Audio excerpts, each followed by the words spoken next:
مرکز مطبوعات کمیته العطای فوق‌العاده تاجیکستان از بسته شدن راه‌ها در ولایت مختار کوهستان بدخشان و وادی رشت خبر داد.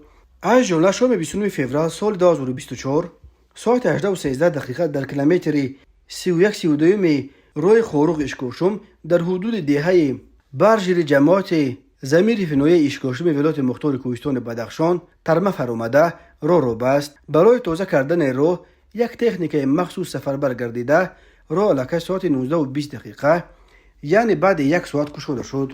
صبح 29 فوریه سال 2024 ساعت 06:30 بر اثر برفباری دوامدار در کیلومتر 11 و 12 راه موزه لب جر نویه سنگوار سنگریز به عمل آمد و راه را بست. با جلب کارمندان و تکنیک خدمات راه وزارت نقلیات راه را تازه کردند و بعد 5.5 ساعت از ساعت 12:05 حرکت نقلیات در اینجا از سر گرفته شد.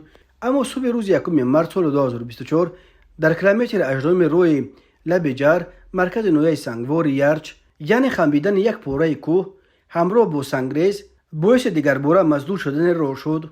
با جلب یک تکنیک مخصوص راه را تازه کردند و ساعت 08:20 راه برای رفع آب باز شد. کمیته العطای فوق‌العاده یادآور شده است که خطر ترمه و یرچ سنگریز در راه‌های کوهستانی تاجیکستان کمش تا 4 مارس باقی میماند.